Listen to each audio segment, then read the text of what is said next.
Obviously, it's the first time we've had a chance to speak to you since Pinehurst. Can you just put into words the actions and emotions of that final round, if you can, please? I think the way I've described Pinehurst on Sunday was like it was a great day until it wasn't. You know, I did things on that Sunday that I haven't been able to do in the last couple of years. Took control of the golf tournament, held putts when I needed to, well, mostly when I needed to, made birdies, really got myself in there. And then, like, obviously, unfortunately, to miss those last two putts, or the putt on 16 and obviously the putt on 18. It was a tough day. It was a tough few days after that, obviously. But I think as you get further away from it happening, you start to see the positives. You start to see all the good things that you did throughout the week. And there's learnings in there too, right? I can, vividly remember starting to feel a little uncomfortable waiting for my second putt on 16, and the putt on the last was it was a really tricky putt, and I was very aware of where Bryson was off the tee, so I knew I had to hit it really soft. If the one back didn't matter, I would have hit it firmer, and it would have been. But because I was sort of in two minds, I didn't know whether Bryson was going to make a par or not. It was one of those ones where I just had to make sure that if the putt didn't go in, that it wasn't going 10 feet by, which it very easily could have. So, thinking back, I was probably maybe a little too aware of where Bryson was and what he was doing. But I think it was the nature of the golf course and how the golf course flowed, and how, after the 14th tee, you're sort of looking at 13 green, and then I had to wait on my tee shot on 15 before he hit, to let him hit his second shot into 14. And, there was just the way the course flowed. It just made me very aware of what he was doing at the same time. So it sort of got me out of my own little world a little bit. But no, I mean, I look back on that day, just like I look back on some of my toughest moments in my career, and I'll learn a lot from it. And I'll hopefully put that to good use. And it's something that's been a bit of a theme throughout my career. I've been able to take those tough moments and turn them into great things not very long after that. Going to go to Ian on the right. Rory, how difficult were the days that sort of followed there, and what sort of process of kind of reconciliation in your own mind as to what happened? How did that go? Yeah, it was okay.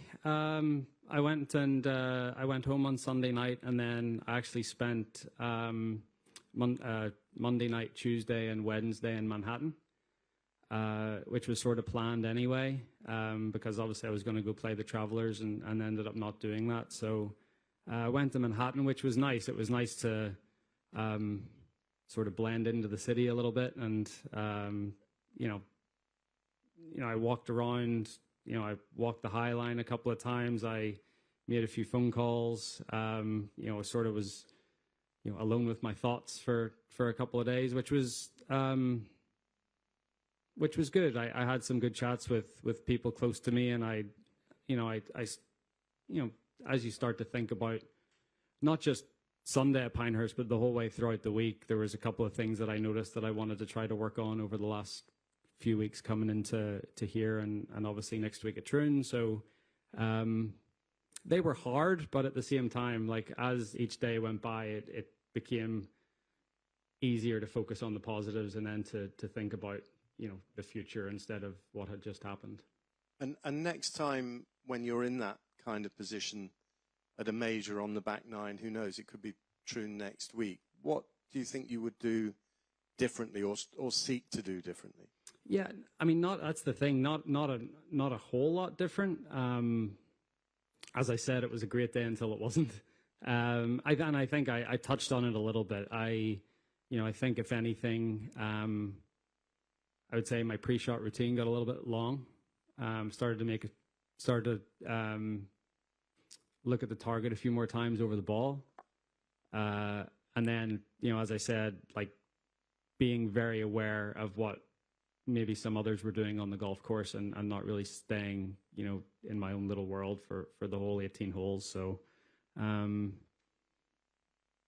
really, apart from that, there's not a lot I would do differently. We're going to go to David. Hi, Rory. A couple of things. You mentioned the bounce-back ability, which probably goes all the way back to 2011 US Open. Was this one perhaps the hardest to get over, though? And where maybe Billy Toon is a shot at redemption, is that how you see it? Yeah, I mean, look, I still think about the short miss putt that I missed at Cron-sur-Sierre in 2008 in a playoff. So, like, you think about all of them. And I was probably more devastated after that because it was my rookie year on tour. I hadn't won yet. So, I mean, I remember feeling like really bad after that for like, a good week. I didn't, I stewed on what happened at Pinehurst for a couple of days, but then, thankfully I can go home and look at what I've achieved in the game and sort of feel okay about myself. So, look, it was a great opportunity. It passed me by, but hopefully when I get that next opportunity, it won't pass me by. And just that point I made about, is it a shot at redemption? Is that how you look at it next week? No, it's just another opportunity. I'm playing great golf, and it's another opportunity to see how I can hopefully handle the moment a little bit better than I handled it a few weeks ago. Just to the left. Rory, can you go further on the putt on 18, the trickiness of it? Yeah, I just left it the wrong side of the hole, and it got above the hole. That where the hole was cut was on top of a little slope, and it had got pretty dry and crusty around the hole, and the chip shot just ran out a little bit and got past the hole. So it was I hit that putt very, very easy, and it obviously just missed on the low side, and it still went a good 3 or 4 feet by. So I was probably playing it, I don't know, probably two and a half cups left, with a, whatever it was, 3.5 foot putt. So there was a lot of swing to it, especially with how easy I was hitting it. And, as I said, if it was match play and the next one coming back didn't matter, I would have approached the putt differently. But because of, knowing that Bryson had hit it left off the tee, I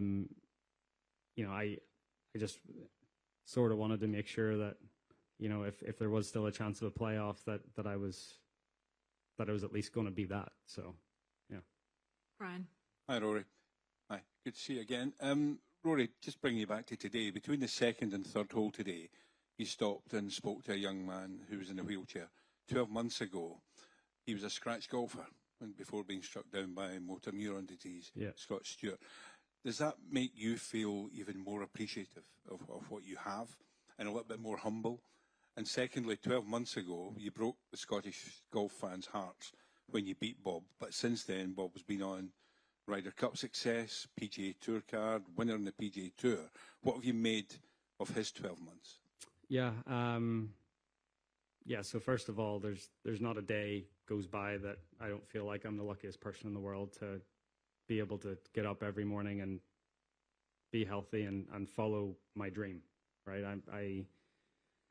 There's videos of me at 7 years old saying I want to be the best player in the world and I want to win all the majors. And to be able to, try to make that little 7-year-old boy proud every day is something that I really don't take for granted. So, I'm very appreciative of the position I'm in life. And it hits home with you when you meet someone like Scott this morning, absolutely. But I think, I try to be as grateful as possible all the time. And then with Bob, he's had an amazing 12 months. We all know the talent that he's had, and look, it would have been great for him to win the Scottish Open last year, but he'll have plenty more chances, and he's obviously he's playing well, so he's got another great chance this week.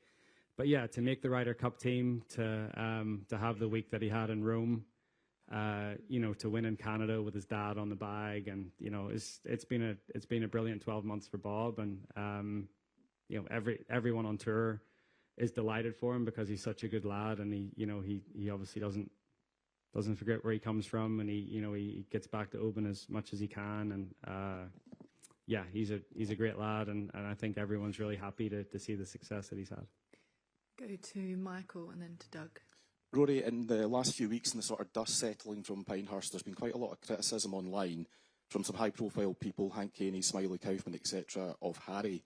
Strikes me, just my opinion that sometimes he's held to a higher standard than other caddies. I'm wondering what your take is on some of the criticism that you've seen, and also what he brings to you deep into a major championship.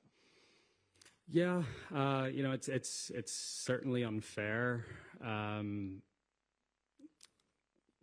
Hank Haney's never been in that position.